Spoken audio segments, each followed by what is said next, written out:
राधे राधे दोस्तों, आप सभी का स्वागत है आपके अपने चैनल पर संदीप भक्ति ज्ञान गंगा में। दोस्तों, आज की इस वीडियो में हम जानेंगे सोमवती अमावस्या की सरल पूजा विधि जो मैं आपके साथ शेयर करने वाली हूँ। तो दोस्तों, हमें आज के दिन पीपल वृक्ष की पूजा की जाती है और 108 परिक्रमाएं लगाई जाती हैं। जो सुहागन स्त्रियां होती हैं वो पीपल वृक्ष की 108 परिक्रमा लगाती हैं। अगर आप किसी कारणवश पीपल वृक्ष के पास बाहर नहीं जा पा रहे हैं तो घर पर आप तुलसी के पौधे की पूजा करके 108 बार परिक्रमा कर सकते हैं।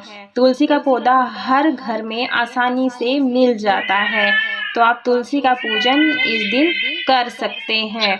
तो दोस्तों, इस प्रकार से हमें चौकी लगानी है। चौकी पर मैंने लाल वस्त्र बिछा लिया है, आप लाल पीला वस्त्र बिछा सकते हैं। साथ में मैंने तुलसी का गमला रख लिया है और चावल का आसन दूंगी, जिसे अक्षत बोलते हैं, साबुत होने चाहिए। और उसके बाद हम गणेश जी की स्थापना करेंगे। आप चाहे तो हल्दी के सुपारी के भी गणेश जी बना सकते हैं। मैंने यहाँ पीपल का एक पत्ता लिया है, सोमा धोबन का चित्र बना रही हूँ, आकृति बना रही हूँ। और इस प्रकार से दोस्तों, जिस दिन आप पूजा करें उस दिन आपको पीपल वृक्ष को नुकसान नहीं पहुंचाना है, पत्ता भी नहीं तोड़ना, ना ही टहनी। आप एक दिन पहले ही तोड़कर रख सकते हैं। आप चाहें तो तुलसी के गमले में आप यहाँ पर तुलसी के साथ ही पीपल की टहनी लगा करके भी पूजन कर सकते हैं। मैंने चंदन से सोमा धोबन का चित्र बना लिया है पीपल के पत्ते पर। इस प्रकार से चावल का आसन देते हुए सोमा धोबन को यहाँ पर स्थापित कर लिया है माता को। उसके बाद पुष्प की मदद से शुद्धिकरण कर लेंगे। इस प्रकार से दोस्तों, सोमवार को पड़ने वाली अमावस्या को सोमवती अमावस्या कहा जाता है। इसे समोती अमावस भी कहा जाता है।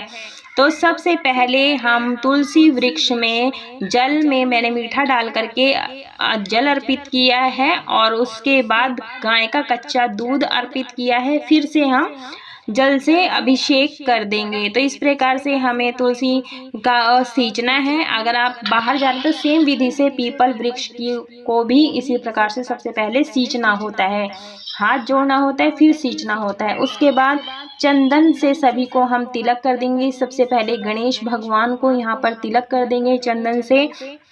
गणेश भगवान का इसलिए पूजन सबसे पहले किया जाता है ताकि पूजा में कोई भी विघ्न ना आए, इसलिए सबसे पहले गणेश जी का ध्यान किया जाता है। अगर आप बाहर जाते हैं पीपल वृक्ष के पास पूजन करने तो आप सुपारी से या हल्दी से या गौरी गणेश गोबर से भी बना सकते हैं, मिट्टी के भी बना सकते हैं।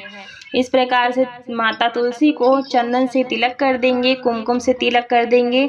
इस दिन स्त्रियां अपने सुहाग की रक्षा के लिए, लंबी आयु के लिए, घर में सुख समृद्धि के लिए सोमवती अमावस्या का व्रत पूजन करती हैं। तो इस प्रकार से कुमकुम से सभी को तिलक कर देंगे। इस दिन पीपल वृक्ष की 108 परिक्रमाएं लगाई जाती हैं। अगर आप बाहर नहीं जा पा रहे हैं तो घर पर सेम विधि से, बिल्कुल सरल विधि से आप घर पर पूजन कर सकते हैं। और इस प्रकार से माता तुलसी को पुष्प की माला अर्पित कर देंगे। आप चाहें तो खुले फूल भी अर्पित कर सकते हैं। गौरी गणेश को पीले फूल अर्पित कर दें। अगर आपके पास गुड़हल का फूल मिल जाए या फिर गुलाब का फूल मिल जाए तो आप ज़रूर से अर्पित करें। मुझे नहीं मिल पाया था, इसलिए मैं यहाँ पर जो भी फूल मिले हैं मैं उसी फूल से ही पूजन कर रही हूँ। सोमा माता को भी इस प्रकार से पुष्प अर्पित कर देंगे और अक्षत सभी को अर्पित कर देंगे। अक्षत यानी आपके चावल साबुत होने चाहिए। इस प्रकार से तो पीपल वृक्ष के पास आप भी पूजन कर सकते हैं किसी भी समय। दोस्तों, यह पूजन 2 प्रकार से किया जाता है। एक तो परिक्रमा करने तक निराहार रहा जाता है, निराजल रहकर इस पूजन को किया जाता है। तो इस प्रकार से अबीर सभी को अर्पित कर देंगे और गणेश जी को भी अर्पित कर देंगे। तो दोस्तों, दूसरा ये होता है कि कहीं कहीं कुछ लोग पूरा दिन व्रत रखते हैं, निराहार रहते, फलाहार रहते हैं और शाम के समय एक समय मीठा अन्न का भोजन खा लेते हैं। तो आपके यहाँ जैसा होता हो आप वैसा घर में पूछ करके कर लें। माता तुलसी को मैंने यहाँ चुनरी उड़ा दी है, मोतियों की माला पहना दी है। आप चाहे तो यहाँ मंगलसूत्र भी पहना सकते हैं। और यहाँ पर मैं चूड़ियाँ अर्पित कर रही हूँ माता को लाल रंग की। तो आप भी इसी प्रकार से माता तुलसी का श्रृंगार करें प्रेम पूर्वक से और माता का ध्यान करते रहें। ओम नमो भगवते वासुदेवाय मंत्र का भी ध्यान करें, क्योंकि आज के दिन माता लक्ष्मी जी का, विष्णु जी का भी ध्यान करना चाहिए, क्योंकि भगवान विष्णु ने स्वयं कहा है कि मैं पीपल के वृक्ष में विराजमान हूँ, मैं पीपल वृक्ष में भी हूँ। तो इस प्रकार से हमें आज के दिन सभी का ध्यान करना चाहिए, त्रिदेवों का ध्यान करना चाहिए। इस प्रकार से धूप दीप दिखा देंगे सभी को। तो दोस्तों, परिक्रमा आप अपनी इच्छा अनुसार, स्वास्थ्य के अनुसार 7, 11, 21 परिक्रमा लगा सकते हैं। दोस्तों, ये व्रत मैंने आपको पहले ही बता दिया है, जब तक आप व्रत करें, शुद्ध रहें, सात्विक रहें और ब्रह्मचर्य का पालन करते रहें। दोस्तों, यह पूजन एकदम सुबह सुबह नहीं किया जाता है, तो 10-11 बजे के आसपास या शाम के समय किया जाता है। माता को मैंने चुनरी उड़ा दी है, वस्त्र रूपी कलावा सभी को अर्पित कर देंगे। मैंने इत्र लगाकर सभी को अर्पित कर दिया है वस्त्र रूपी कलावा। तो इस प्रकार से हमें पूजन करना है। यहाँ पर 16 श्रृंगार की सामग्री आप अर्पित कर सकते हैं, नहीं तो 5-7 अपने सामर्थ्य के हिसाब से चढ़ा सकते हैं। तो आप यहाँ पर माता रानी को सुहाग की सामग्री अर्पित कर देंगे। इस प्रकार से काले तिल लेकर के पितरों का तर्पण भी करना चाहिए। अगर पुरुष तर्पण करते हैं तो बहुत अच्छा, नहीं तो स्त्रियाँ भी तर्पण इस प्रकार से करती हैं। तो आप भी कर लें, क्योंकि आज के समय में लड़का और लड़की एक समान है। तो इस प्रकार से हम सबसे पहले जल का भोग लगा देंगे माता रानी को, सभी को, इस प्रकार से। तो दोस्तों, किसी के यहाँ पर पूरा दिन व्रत रखते हैं, शाम के समय मीठा अन्न खा लिया जाता है। तो दोस्तों, मीठा व्रत ही रखा जाता है, इसमें नमक नहीं खाया जाता है। तो इस प्रकार से सभी को मैं यहाँ सफ़ेद मिठाई का भोग लगा रही हूँ, क्योंकि अमावस्या के दिन सफ़ेद मिठाई का भोग लगाया जाता है। अगर आपने मिठाई नहीं बनाई या खीर पूड़ी बनाई है तो आप उसका भी भोग लगा सकते हैं। ऋतु फल का भोग यहाँ पर लगा देंगे सभी को। दोस्तों, ये व्रत सुहागन स्त्रियां ही रखती हैं और अपने सुहाग की रक्षा करने के लिए।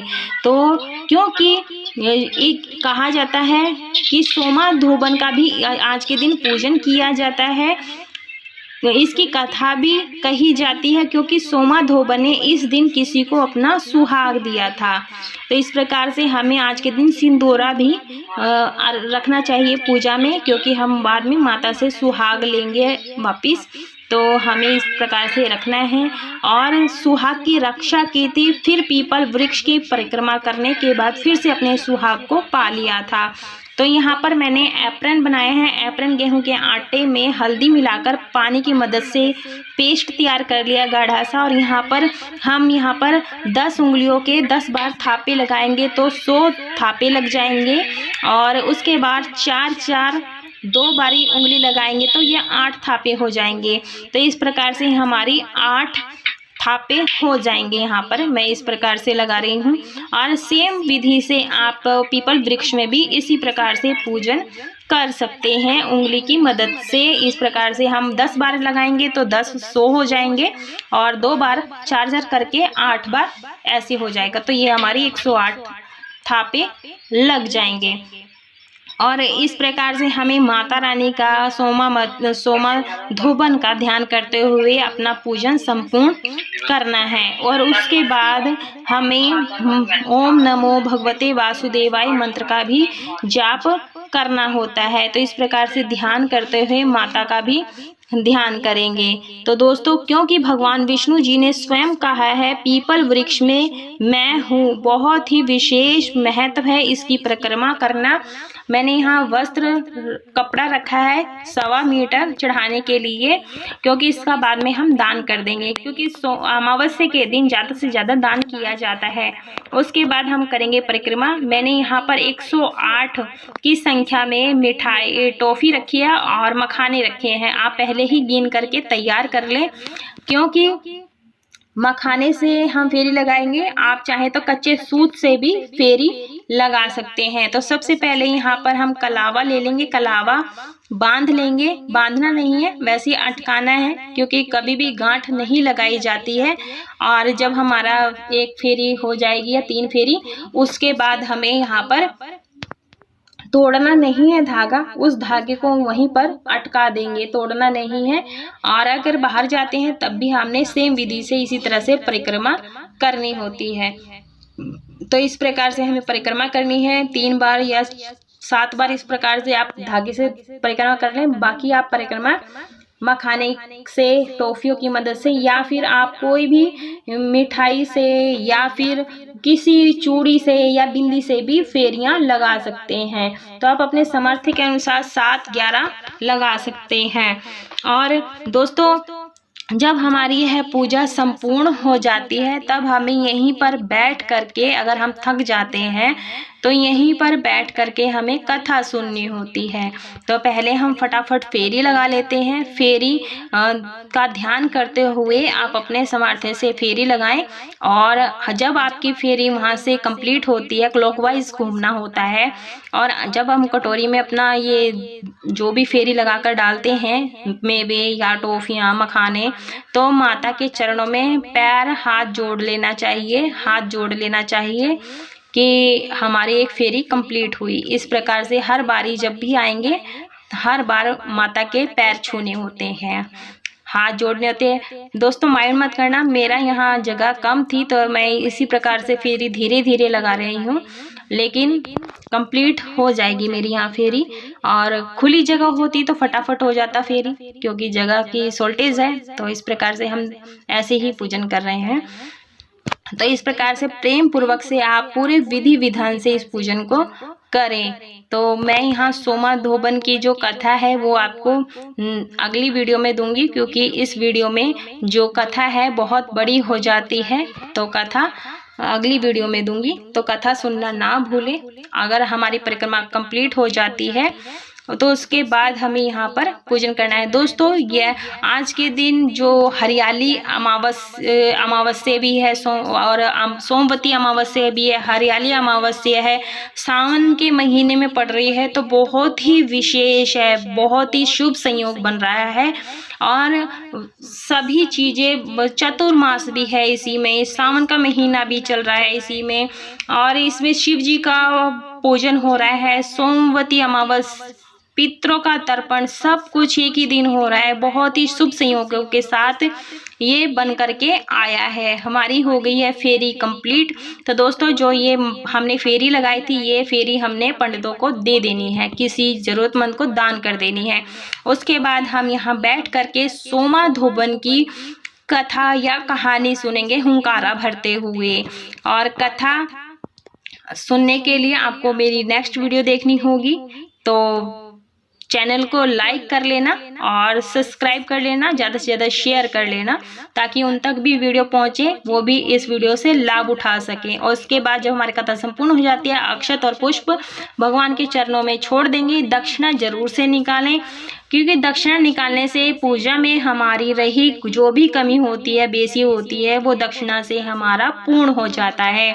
हाथ जोड़ लेंगे, माता तुलसी माता से, गणेश भगवान से, सभी से गलती क्षमा याचना मांगेंगे और उनसे बोलेंगे हम पर अपनी कृपा दृष्टि सदैव बनाए रखें।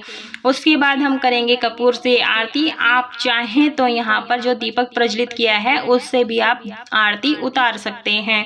दोस्तों, आज ध्यान रखना, आज के दिन मूल तूल का विशेष दिन होता है। आज के दिन हमें छूना नहीं होता है और हमें रुई का दीपक नहीं जलाना है, हमें कलावा का ही दीपक जलाना है। इस बात का ध्यान रखें। और उसके बाद सबसे पहले हम गणेश जी की आरती करेंगे। गणेश जी की, तुलसी माता की, जो भी आपको आरती आती हो आप उस तरह से आप आरती गा सकते हैं। प्रेम पूर्वक से आरती करें और आराम से करें, तसल्ली बख्श करें। तो इस प्रकार से गणेश जी की ओम गण गणपते नमः, ओम गण गणपते नमः, सोमा धोबन की आरती आती हो तो आप गा सकते हैं, नहीं तो आप ऐसे ही आरती उतार लें जय माता दी करते हुए। उसके बाद हम करेंगे हाथ जोड़ लें कि गलती क्षमा कर दें। और कर्पूर से हमारी जो कमी है वो कपूर से पूरी हो गई। तो इस प्रकार से हमें आचमनी करनी है। सबसे पहले हम दीपक को ठंडा कर लेंगे, क्योंकि दीपक को शीतल करना जरूरी होता है। और उसके बाद हम सभी चीज़ों को मिनस लेंगे, क्योंकि मिनसने से, आचमनी करने से भगवान हमारा भोग प्रसाद, धूप दीप सभी चीज़ें सहर्ष स्वीकार कर लेते हैं। तो हाथ 3 बार जोड़ लें और पूजा संपूर्ण होने के बाद अपने आसन के नीचे जल का छींटा लगा करके अपने मस्तक से जरूर लगाएं। नहीं तो हमारी जो पूजा का शेष भाग रहता है वो इंद्र देव ले जाते हैं। ऐसा ना करें। अपना हमारी भक्ति भाव होती है इसमें छिपी हुई, तो आप आसन के नीचे जल छिड़क कर मस्तक से जरूर लगाएं। और अपना सुहाग लेने दोस्तों, जब हम तिलक लगा रहे थे, जो उंगली में हमारा जूठन सिंदूर बच जाता है उसे आप मस्तक में सिंदूर में जरूर से लगा लें। तो ये दोस्तों, सोमवती अमावस्या की बेहद ही सरल विधि मैंने आपके साथ शेयर की है। बहुत ही सरल है। आप इस पूजन को करके अपनी सोमवती अमावस्या का व्रत पूजन संपूर्ण कर सकते हैं। तो आशा करती हूँ आपको यह मेरी पूजा विधि पसंद आई होगी और वीडियो ज्ञानवर्धक लगी होगी। वीडियो को लाइक शेयर करें, ज़्यादा से ज़्यादा शेयर करें। पूरा वीडियो देखने के लिए राधे राधे।